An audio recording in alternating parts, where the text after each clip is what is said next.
Good morning, everyone. Good morning to those that are seeing us online. It's a pleasure to be here today with you in this beautiful Sunday where we're going to have another study of our gospel according to Spiritism. Today, we're going to have our dear Esteban talking about a compilation of prayers for those that are obsessed. It's a continuation of our study. And remember that our studies happen every end of the month, so every Sunday at the end of the month. So another point just to share with those that are present here is that our Pass is going to be collective at the end. So we're going to have our prayer, and then we're going to have this connection with those elevated spirits, and then we're going to have this collective Pass for everybody, okay? So again, it's a pleasure to be here. It's a beautiful Sunday, and I hope you enjoy the studies today. Before we begin, let's do our prayer and have our connection. So for those that want, you can close your eyes if it helps you be more connected. And let's start by taking a deep breath. Let's feel these healthy fluids enter our body, bring health to our mental situation, to our body, to whatever situation we have going on. Let's start by thanking our Father, Jesus, for being here for this reincarnation, where we have the opportunity to do amendments to those that we heard in previous lives.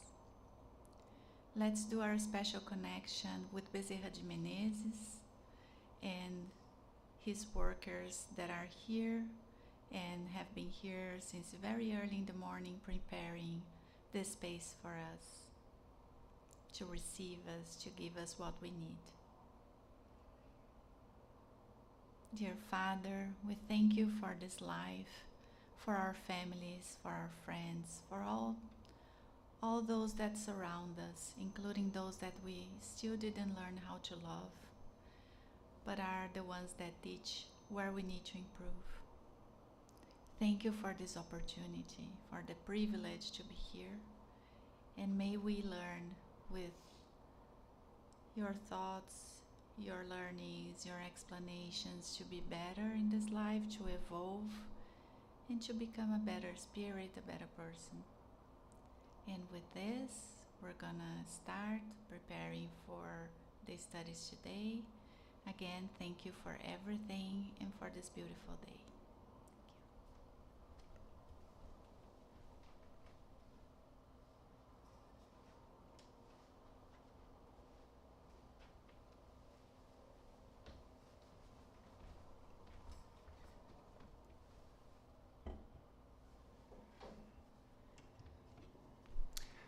Good morning, everyone. May Jesus bless us all, now and forever. I am going to be honest with all of you today. This is the first time I'm going to be doing the gospel in English, so bear with me. There might be even some making up some words and terminology that I am not aware of, but I'll do my best. And I want to take a moment to just ask our guides, our spirits, so that I can explain what I need to explain, what they need me to explain to all of you, and that this message comes from love, from clarity, and so that we all can benefit and act upon these messages in a positive way. So today we're going to be studying the last chapter, and this is actually the last part of the gospel, which means we're done, right? We're finished. No, not really. We are never done with the studies of the gospel. This is just a new beginning, and as we know, there is no death. There's only the extension of the soul. Just like that, the gospel is and always will be something cyclical. And we do know that in Spiritism we see evolution as a spiral, and a spiral that comes and goes, but every time it goes upward, meaning we do pass through the same location, but a little bit more enlightened, right? A little bit more with more experience. And that is a good thing. So here we are finishing the gospel, but the next one will be a new start. And that is how we all understand. And so this part will be studying. It's the items 81 through 84. And these are prayers. Obviously, it's a collection of prayers, spiritist prayers, that the spirits share with us, not to be taken as an absolute, but it's something as a guide. And so every prayer that they give us should be taken as a guide to how to plead, how to ask, how to be grateful, and how to honor our Father. We're going to be talking about the obsessed today, and it's something that I started to think, maybe the fact that I got to study this, there are no accidents, so oh my God, so I have to pay attention and see that this is for me, not for you. Maybe it's for you too, but it's for me. So I was a little shocked that they asked me to do this one. I'm like, oh my God, okay, it has to be, there are no accidents. So let's talk about what is obsession, because I think it's very important to talk about what is obsession and what does it entail, because we are so used to the general public and what we see online and what we see in TikTok and YouTube and Instagram, and what we see out there is always very dramatic, very cinematic, very Hollywoodish. But I'm here a little bit to clarify what is really going on and what do we have to understand about obsessions. So I think it's very important because this is for everyone. We are all spirits, and therefore this is important for all of us to understand. And so I kind of started looking for definitions about obsession, and this one was kind of really resonated with me. And it says, obsession is a state of constantly or frequently thinking about something, someone or something, especially in an abnormal way. I think that that's very important.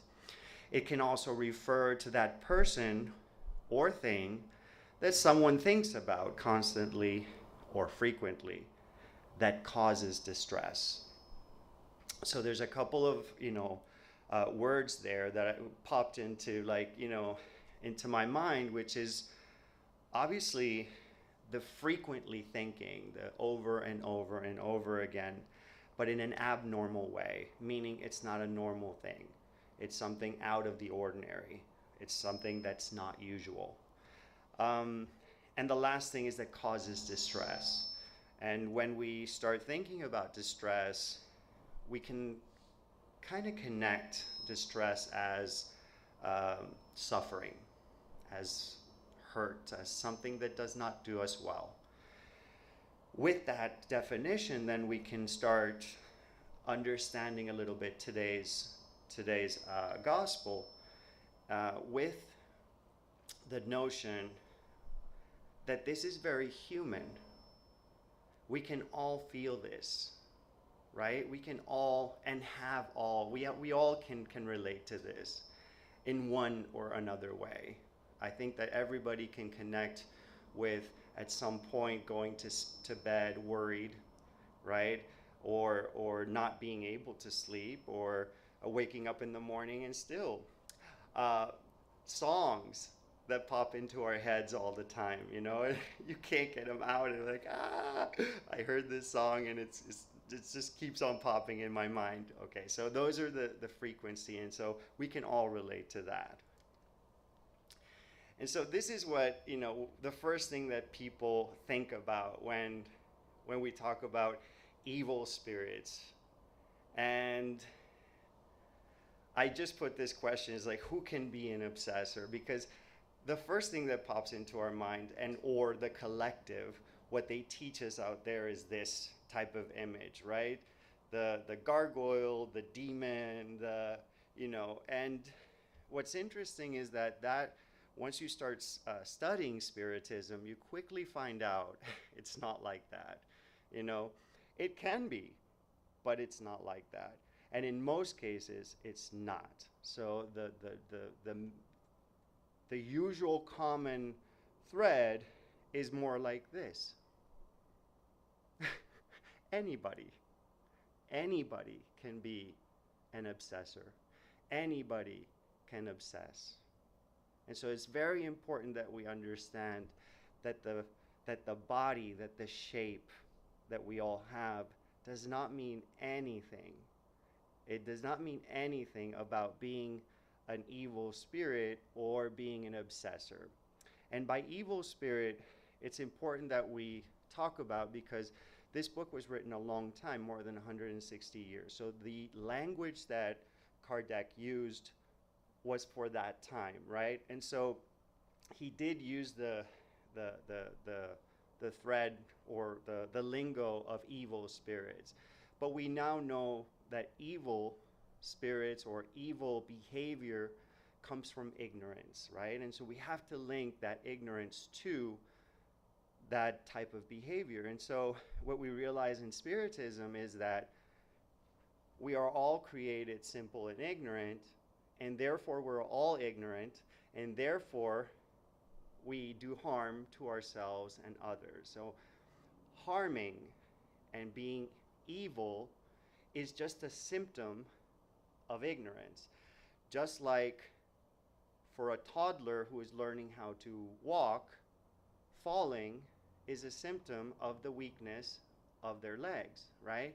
And so when we have weaknesses, there's consequences to our weaknesses. Just like the toddler falls, it's a consequence of their legs not being ready. The legs are not strong, the neuromuscular system is not organized completely. Then falling is just a part of being a child, right? A toddler. Well, for us spirits, the more ignorant, evil is just a consequence that happens automatically from a weakness, a moral weakness, right? So weakness of morality creates harm, which creates evil, all right? So let's begin. I do apologize. Usually I can summarize, but since it's a prayer, I have to put, it's a lot. So I do apologize. There's going to be a lot of text, but it's important to pay homage to Kardec and what he wanted us to understand. So the preface, which is item 81, says, obsession is the persistent action which an inferior or bad spirit exercises over an individual. Okay? It may present many varied characteristics, from a simple moral influence with no perceptible exterior signs to a complete organic and mental perturbation. It may obstruct all mediumship faculties. In automatic writing, this may be shown by the insistence of one spirit in communicating to the exclusion of all spirits. And so for us to understand this part, we have to actually understand a little bit of anatomy. We have to understand that we all have a pineal gland, and that pineal gland is located in between the third eye and the coronary center of energy, or chakra, what we call, for us it's center of energy. And so if you draw a line, the intersection will put the pineal gland there. And so the pineal gland is part of the body, and it's that part of the body that has capacities of being an antenna, of receiving information. Everybody is different. Everybody has different capacities or different abilities to perceive that information. Some people are intuitive. Some people hear the message. Some people actually have the capacity to donate the body so that it can be used as a medium to communicate. So everybody's different, but we all have a pineal gland. And so therefore this is for all of us, because we all can receive somehow or somewhere or some way a message. And the messages can be high, medium, or low, because on earth we also see on the streets really good people, so-so people, and ignorant people or evil people. So when if I'm an evil person and I die, I'm still at the same level of morality, right? And with that, we begin to understand that how they perturb us is very different for each person, because each person has a different type of mediumship or type of pineal gland characteristics, right? And since we all happen to live in a planet where the majority of the people are ignorant, we are bound to be around this type of behavior. And so when the majority of the people that are incarnated on this planet, and when the majority of the people that are not, incarnated, the majority are evil by nature because of the lack of experience and wisdom, of course, we're all going to feel that effect, right? On top of that, it continues saying, bad spirits encircle the earth due to the moral inferiority of its inhabitants. Their malevolent action forms part of the afflictions which face humanity. So it's a normal thing. It's just, if you go to a farm with pigs, you're going to find pigs. And you're going to find pig behavior. That's pretty much it.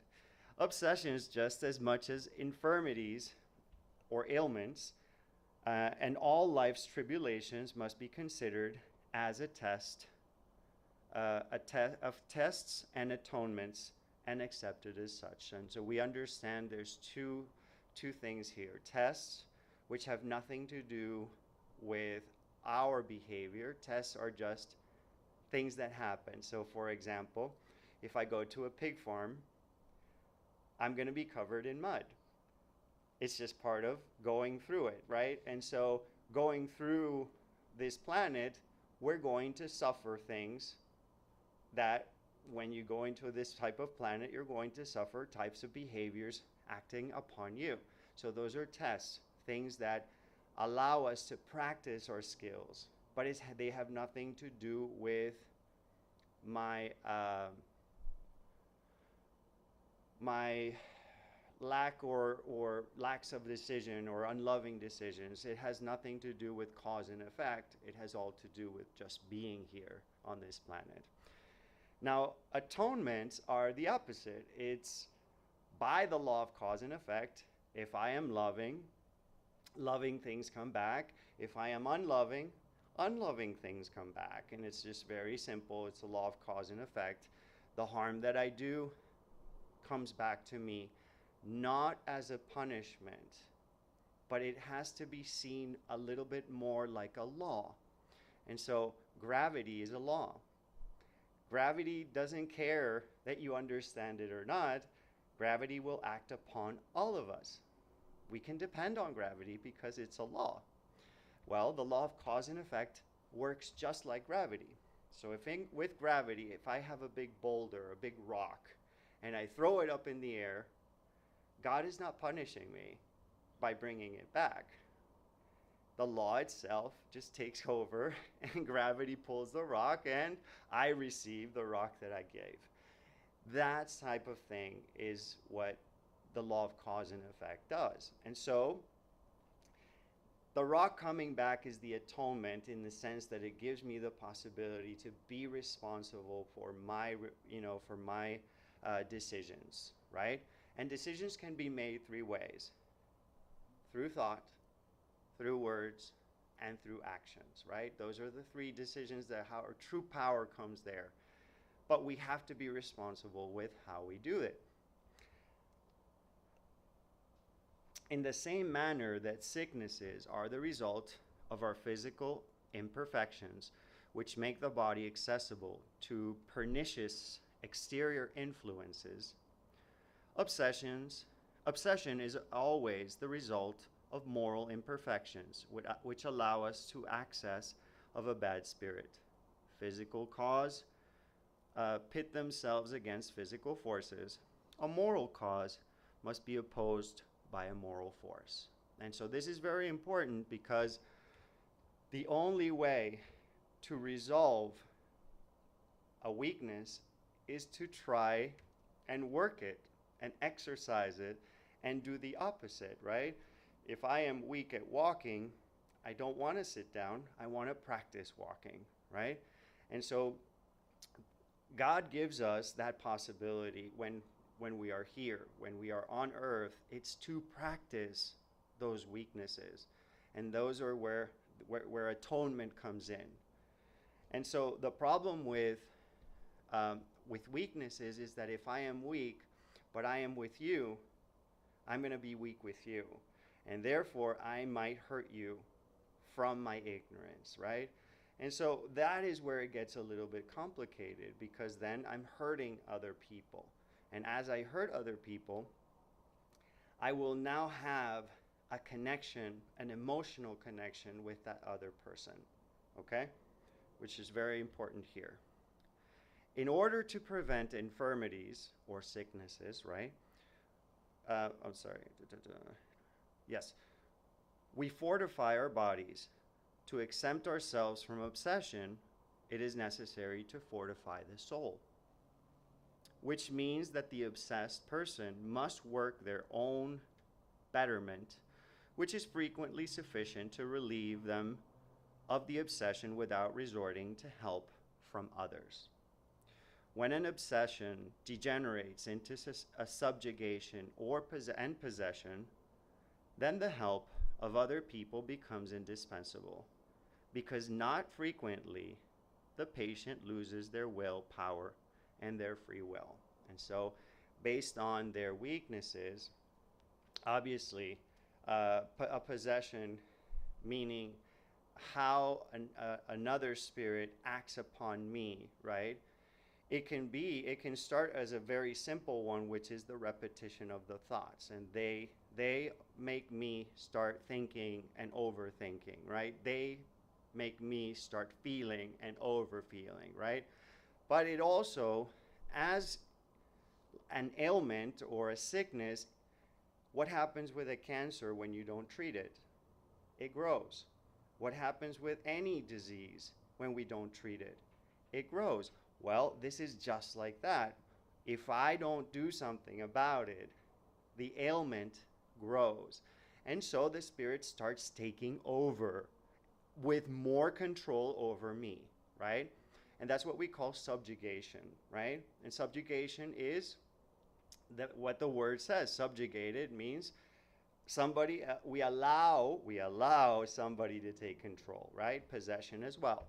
And so that's a very important thing to remember, that could lead to that serious situation if we are not careful, right? And since there are tests, we don't need to hurt people in order to have obsessors.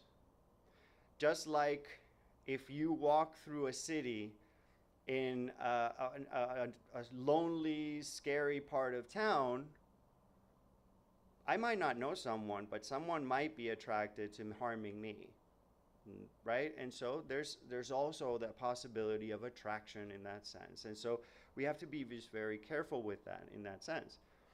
And we have to be very careful with working it. And so as it works here, it's fortifying the soul. Fortifying the soul means morally working our weaknesses, right? And what are our weaknesses? It's very simple. It's the areas where I am being unloving, right? Where I am being unloving is a weakness. And so we're going to be talking about that. It says, obsessions almost always manifest the vengeance that a spirit desires, which is frequently rooted in the relationship they had with this person in a previous lifetime. And so, as we know, we are eternal souls. We will live for a long, long, long, long, long time. There's going to be many experiences.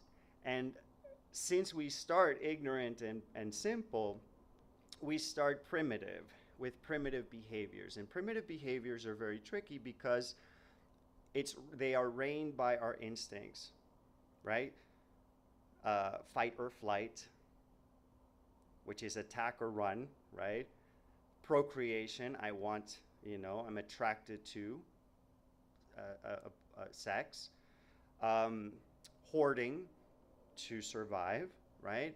And so all our instincts start ruling over us as we're primitive, and slowly we have to let go of having our instincts rule over us, and we realize that we do have choices. We don't have to allow our instincts to act automatically for us. But in the beginning, we do. And so eventually, we end up hurting people. We end up killing. We end up raping. We end up stealing. We end up doing awful things in the earlier incarnations or lives. And as we progress, we stop doing those things, but we still do a whole bunch of other things, like deceiving, lying, cheating, right? And so as I progress, I do less harm, but I'm still here. And if we're still here, it's because we have a long way to go. We have to understand that. And as we do that, somebody's bound to get hurt by my actions, right? Somebody is bound to get hurt. In the case of a grave obsession, the person being obsessed is enveloped and impregnated by pernicious substances, so neutralizing the action of healthy fluids and repelling them. It is very important to free the person from these negative vaporous fluids. However, a bad fluid cannot be eliminated by another bad fluid, right? And so here we start realizing that as they start getting a hold of ourselves and the obsession becomes more serious, they actually start changing our magnetic fluidity that we have. And just remember that our thoughts create our magnetic fluidity. And the body itself is a collection of centers that breathe in and breathe out energy. And so energy has to flow. And so what that ends up happening is that there's blockages of fear that go in between and start to block all the energy, right? And it's covered by a very dense fluid that doesn't allow the person to get out, to get better. It doesn't allow even help to get in. And so at some point, not only do we have to morally challenge the situation or invite the situation to be more morally sound, but also we need to work on the body. And the body is connected to our emotions. As we know, there we have we are three parts. We are the spirit that is not material. Then we have the body, and then we have the perispirit, which is the fluidic energy force body that connects the spirit with the body. And that is very sensitive towards energy. That is something that needs to be worked upon in order to let go of an obsession. By similar action to that exercise by a healer in the case of illnesses, it is necessary to expel the bad substance with the help of better ones, which in a certain way produces the effect of a reaction. This may be called a mechanical action, but it is not sufficient alone. It is also necessary and most important to act upon this intelligent being by speaking with authority, which can only be achieved through moral superiority. The greater this is, the greater will be the authority. And so this is very, very important. If there's a very important concept that we need to study in the mechanism of this obsession, is that, remember, there are two parties, and that other party can be any one of us, right? Why? Because in a past life, my wife and daughter could have been killed by someone, right? And if I die, I'm going to have feelings towards that somebody. And if I never practice forgiveness, that feeling is going to be very alive as a spirit, right? And so we have to understand that the majority of the spirits that really act negatively upon us are just hurt. They are not only angry, they are hurt. They are resentful because we did something to them in a past life. And so we have to be very responsible with who we are, but also we have to be responsible that if this is happening, it's because I did it in a past life. I created this feeling towards this person, towards me. And so when we start looking at this with a sense of responsibility, then we start working the way. And so Kardec is also reminding us that just the person itself might not be enough. We need other helpers. And that's where mediumship comes in. And mediumship allows the interaction between the spirit and the person who is in front of us suffering the obsession, right? And we understand where mediumship comes in is that if somebody well-trained with great moral superiority, meaning they have worked their weaknesses, they have honestly worked their weaknesses, and the way we work it is through the gospel itself, how we study it, understanding what Jesus' actions, his behaviors, how he treated others. That gives us moral authority. And so when there is a moral superiority, when I know that I've worked my morals, I can actually talk to the spirit because the spirit is going to listen to me much greater than if I don't work. Remember, they know who we are. They know our weaknesses. They know our thoughts. So you can't fool a spirit into thinking that you have moral authority. They either know and they smell it and they feel it, or they don't. And if they don't, they're going to use that against you. Why are you telling me this when you do this, this, and this, and this to this person, right? So that's not going to work. And so we have to do the work through mediumship, and part of that is by having somebody that dialogues with the spirit and helps us dissolve those emotions that they both have. They help us understand that these two souls have a past, and that they have been having a past for probably many lifetimes. You know, I've heard stories, countless stories of history repeating itself, going back and forth and back and forth. One rapes the other one at 8 years old. The other one comes back in the next lifetime and rapes the other one at 8 years. And it's 7 times suffering and suffering and suffering. And they don't remember how many times they've done it. They don't remember how many times they've been evil, right? Ignorant. So it's important to have, as in Spiritism, to have that mediumship to aid that in between, and have and understand that they, the spirits, are hurt and they need our help as well. No need for aggression, no need for commanding them.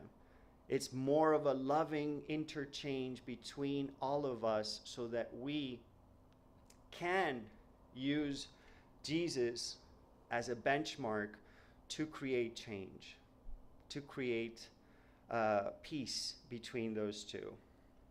This is not all, however. In order to guarantee liberation from the obsessor, it is also necessary to induce the perverse spirit to renounce their bad designs, to awaken repentance in them and a desire to do good.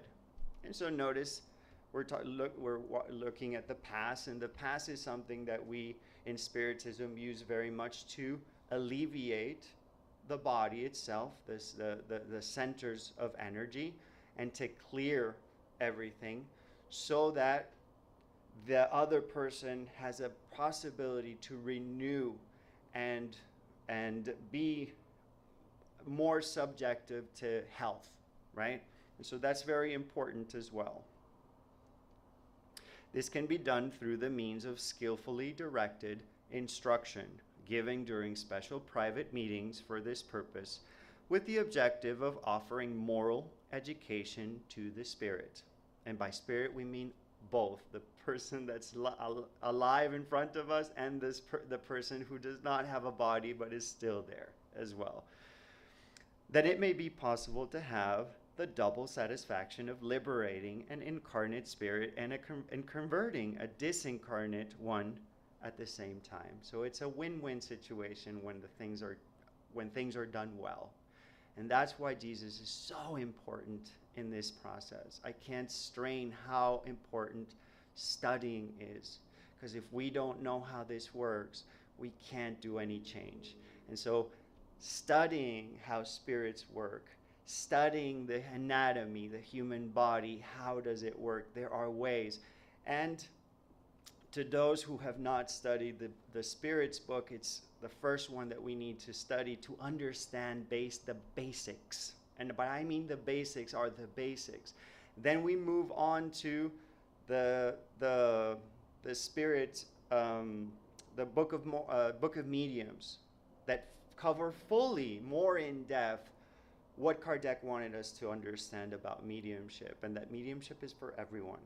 It's not just a certain few. Mediumships are for everyone. This task is made easier when the obsessed person, understanding their situation, joins in with the prayers and adds their cooperation in the form of a desire to recuperate. The same does not happen when being seduced by an obsessing spirit. The person remains deluded as to the qualities of the entity whom dominates them, even taking pleasure in the errors this spirit induces them to commit. In this case, instead of helping, he repels all assistance offered. And so this is where it gets a bit tricky, which is that based on the weaknesses of the person, we can either help them or we can't, because there might be people that actually take pleasure in the evil doings that the spirit is making them do, right? Or pushing them to do. By that I mean, no spirit has total control over us. We always have a choice. We always have control ourselves, but depending on how weak we are, the spirit will take over and induce us to do certain things, induce us to think certain things, induce us to feel certain things, okay? And so it's very important to understand why it's important to do things right. And so here, Kardec is introducing prayer as one of the tools. And so we're going towards a solution, right? And I love solutions. I'm all about solutions. We have to study the problem, but we are all about solutions. And this is where we start understanding a solution.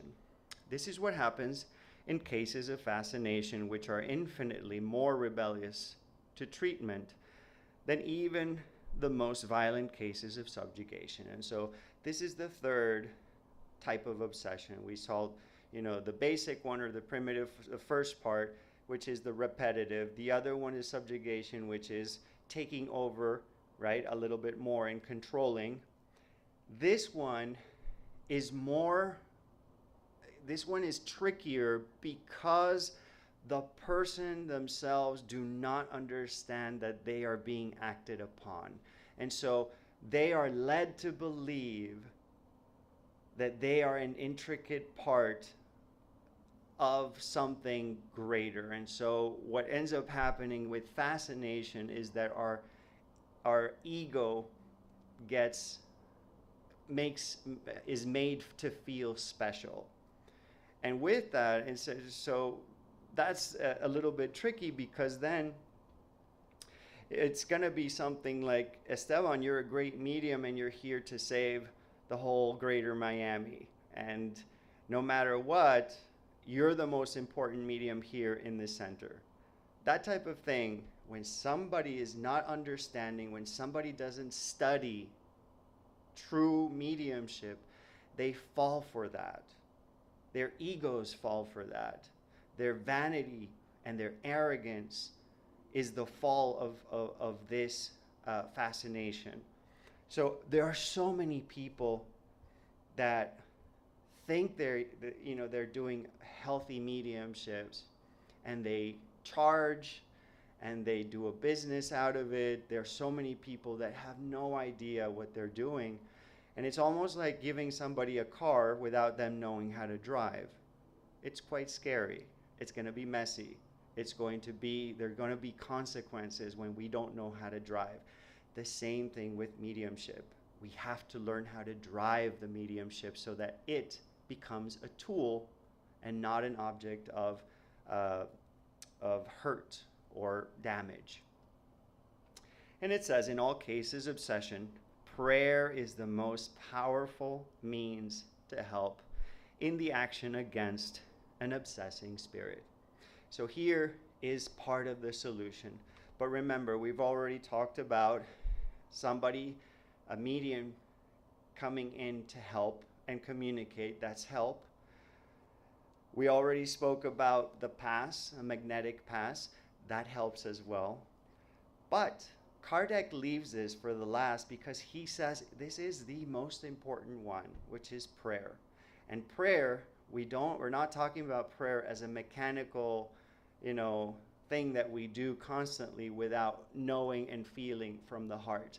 Prayer needs to come from the heart. And only when prayer comes from the heart, when its intention are of love, when its intentions are of meaning what we're saying, then prayer becomes incredibly powerful. And I can't stress how important it is, because prayer is the most efficient and most sublime thoughts that we can have. There's a whole bunch of elements to prayer.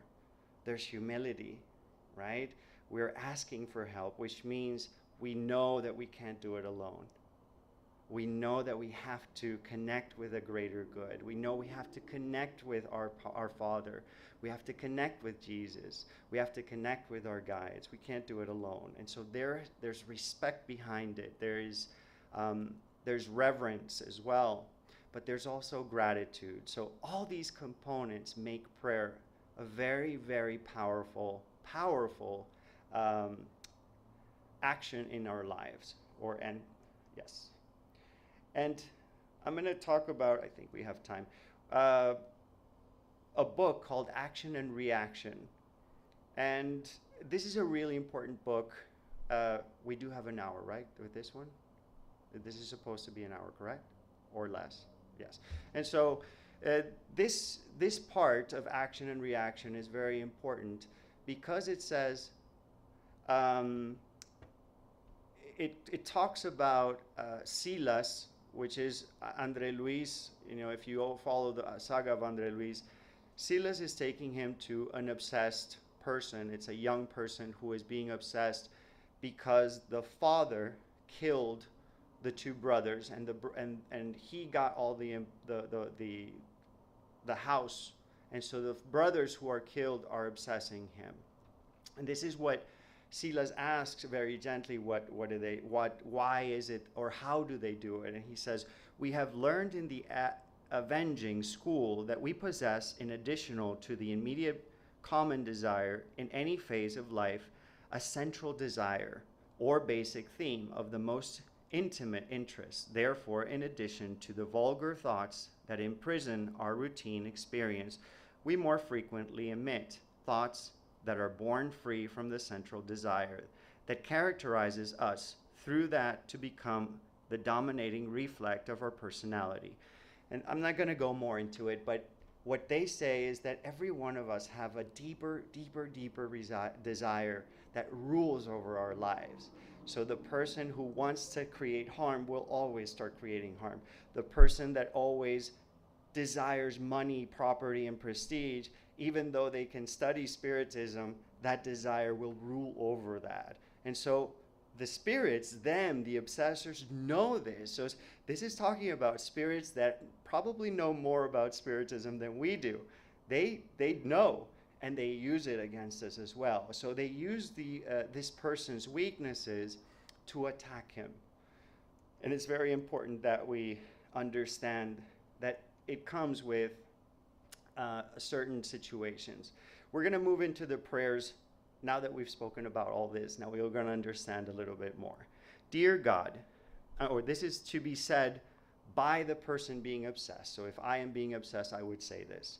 Dear God, permit the good spirits to liberate me from the malefic spirit which has linked itself to me.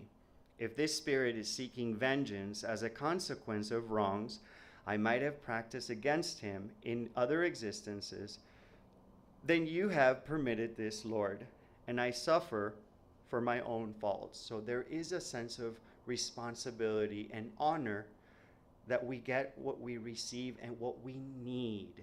And this is the most important. If I am being obsessed, and if God permits it, it's because it's important for my soul, for my development. This is a gift from God, believe it or not. And so when we see that as an opportunity, because God is permitting it, it means there's something for me to learn. It means there's something for me to fix or repair. Okay?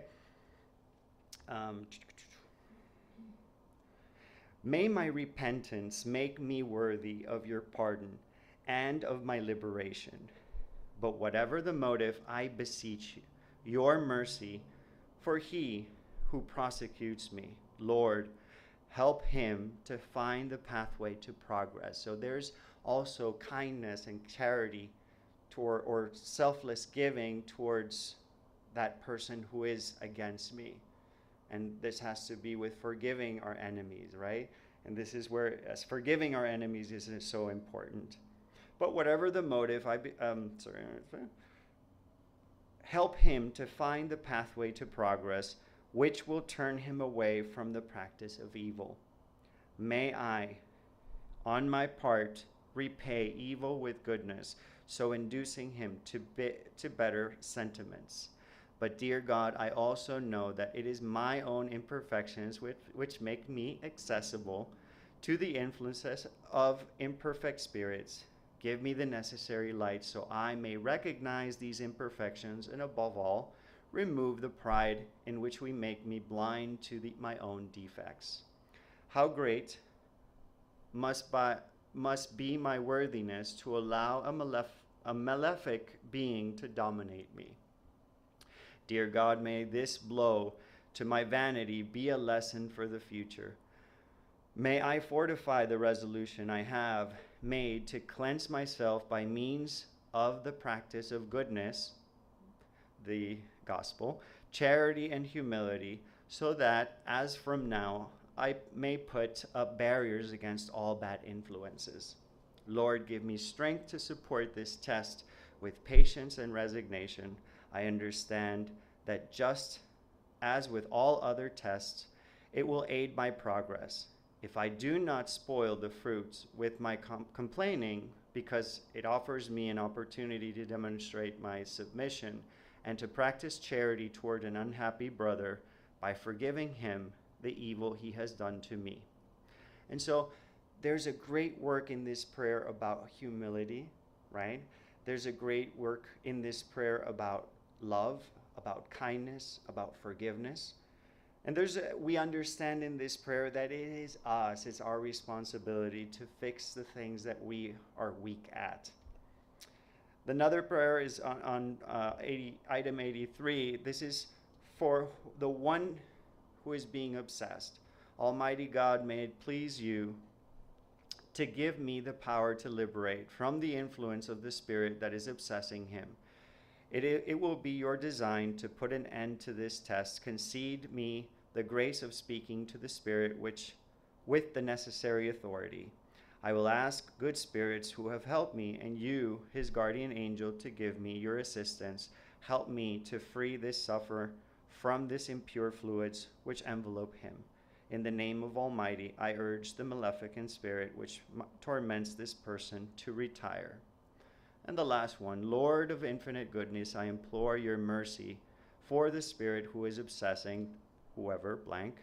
Help him to see the divine light so that he may recognize this falsity of the path he follows. Good spirits, help me make him understand that he has everything to lose by the practice of evil and everything to gain by the practice of good. To the spirit who is tormenting so-and-so, I beg you to listen to me speak as I speak to you in the name of God.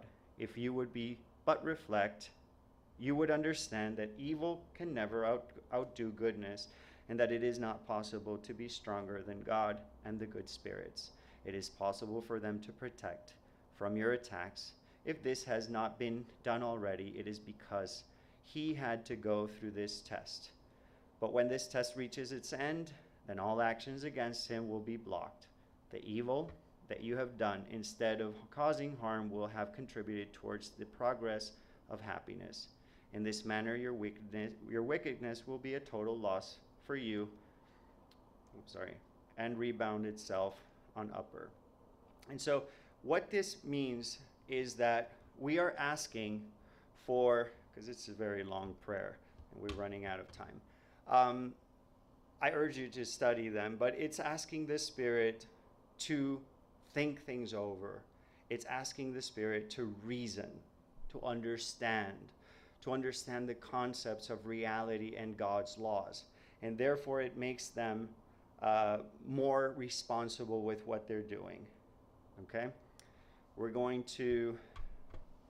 I thank you everyone for being here today, and I apologize I run over a little bit time. Let's do the closing prayer, but before we close, it's a reminder that the Pass is for all of us a collective today, okay? I invite everyone to close their eyes, and with great gratitude in our hearts, we thank you, Lord, for giving us this opportunity to practice, to study, to enhance our lives with your footsteps, the only footsteps that are real, which is the footsteps of love. May we be blessed every day, and may we have the courage to practice and repair our past mistakes so that we can get closer to you every day, so that we become elements or items of your love. We become tools for you to use us humbly to repair and to learn how to love completely. And so we thank Dr. Bezerra de Menezes and Jesus, and most of all, we ask their permission to close this gospel for today with many, many happy thoughts, grace, and gratitude. May it be so.